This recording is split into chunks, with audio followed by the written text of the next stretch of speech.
out there on that ski trail where your kid. Okay, where I'm at, if you can believe it, what we have in front of us was once the Chouinard Art Institute. Madame Chouinard, she moved into this Art Deco style building in 1929, and she originally started the Chouinard Art Institute in 1921, a couple of blocks away in a two-story house. And when her school became very famous, she moved here to this beautiful Art Deco building. And the reason why I'm recording this, for posterity of course, but also this is a school where Walt Disney brought his famous quote-unquote 9 old men to study how to draw for his upcoming 1938 cartoon Snow White. This is where they developed the realism, the implausible, impossible, where he wanted his artists to get away from what he called rubber hosing. And it was they were taught by the famous art instructor Donald Graham, and they started coming here in 1929, believe it or not. And because the Great Depression was going to start, Madame Chouinard, she was a very nice, wonderful, beautiful person who loved art, passion for art. She let the 9 old men come here on a pay-as-you-go basis or a pay-at-later basis. And because Walt was so appreciative that when Madame Chouinard had a stroke in the 1950s and she could no longer operate the school, he took over the financial part and the administration part. And then what he did was him and Roy merged this school with the LA Conservatory of Art in 1961, which became Cal Arts, and where they left this building finally in 1971, and they moved it to Valencia, California, which is also known as Cal Arts now. Look at that beautiful, beautiful facade, Art Deco. And just to show you the type of Philistines that run this city, these morons, these idiot savants, can you believe it? They chipped off the wonderful Art Deco sculpture that was once there. I'd like to find out the idiot who did that and his infinite wisdom. Amazing, the absurdity and the stupidity of this city, letting this place just sit here in this dumpy part of LA and not even making it a cultural landmark. And I want to tell a lot of you people who are into art, there was an artist, Mexican muralist in 1932. He was hounded out of Mexico because he was a leftist, and his name was David Alfaro Siqueiros.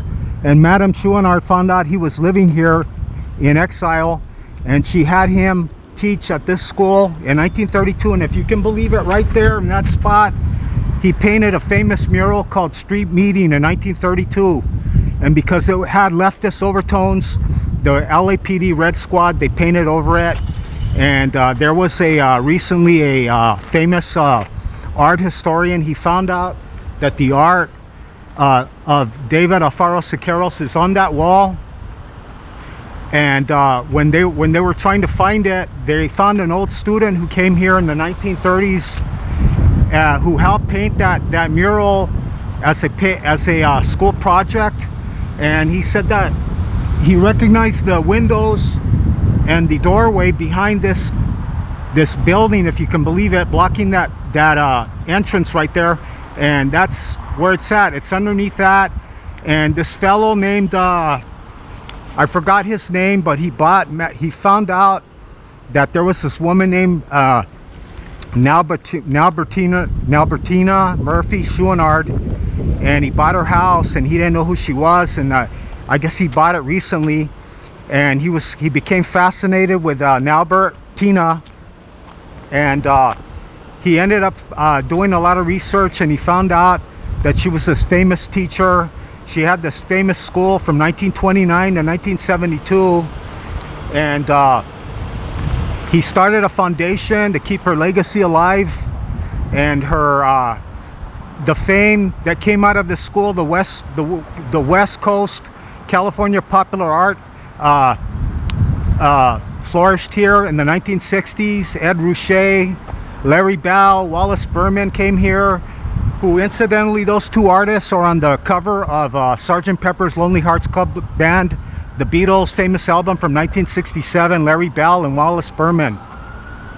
And a little factoid about Wallace Berman, he if you want to see him, because Dennis Hopper was a big collector of his assemblage art, and what Dennis Hopper ended up doing was he gave him a little slight role in Easy Rider in the Commune scene, and he's wearing like a purple pink robe, and he's laughing while the kids are play acting with Dennis when they're like playing cops and robbers or cowboys. Anyway, look at that, get a load of that Art Deco sculpture. But I'm just, like I said, I'm amazed that they would chip off that fantastic sculpture right there, and it even said Chouinard at the top. And this ought to be a cultural landmark. And also, getting back to that guy, I think his name was John Turgey. Well, he said that in order to buy this building, it's going to cost $3 million to $5 million to get it back. But as you can see, it's some kind of daycare center, and it's also a church, I think a Korean church. And let's get a little shot here. I'm sorry, but there's this parking is intolerable, and if you can believe it, it's a Sunday morning. Anyway, getting back to this building on the inside, if you can believe it, it's a fantastically designed Art Deco building with a giant atrium in the middle, where the most famous artists, like I said, from the 20s to the 70s came. And let me give you a list, little rundown of the famous people. Edith Head came here, the costume designer from Hollywood. Let me place this right here, and I'll just give you guys a rundown. Millard Sheets, he came here. Phil Dyke, Bonnie Cashin, the 9 Old Men of Disney. Let me see here. Like I said, Disney's 9 Old Men. And let me see, John Altoon, Ed Ruscha, like I said, Chuck Jones, the animator, Bob Mackie, the fashion and costume designer, Lynn Fulks in the 1950s, Richard Cromwell, the actor who was the first husband, incidentally, of Angela Lansbury, Joe Good, Robert Irwin, Mary Blair, a Disney animator. It just so many people came here and also started, like I said, it was the ground zero for the popular culture of art in the 1960s. Even Diane Disney came here.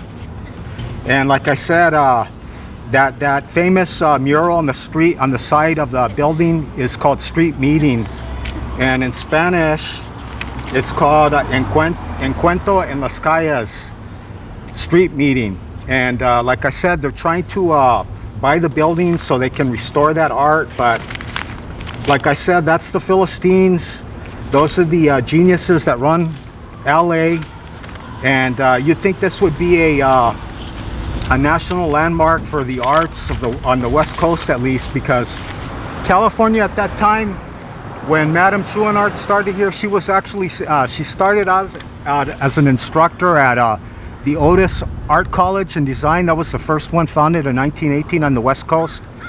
And due to the overcrowding in that school, one of the teachers, he influenced her to open up her own school. And that was in 1921 in a 2-story house. And then later, like I said, she moved it over here on Grandview. Actually, I think it's 741 Grandview in the Westlake area of Los Angeles. And a lot of these people that came here also, a lot of them designed. There was one artist who designed the Magical Mystery Tour album cover. His name was John Van Hammersfeld, and he also did the Rolling Stones Exile on Main Street. And I can't believe this beautiful Art Deco building, and it's just crumbling and dilapidated, and as you can see, a horrible gray paint on it, and this thing ought to be bought by the city, turned into an art museum.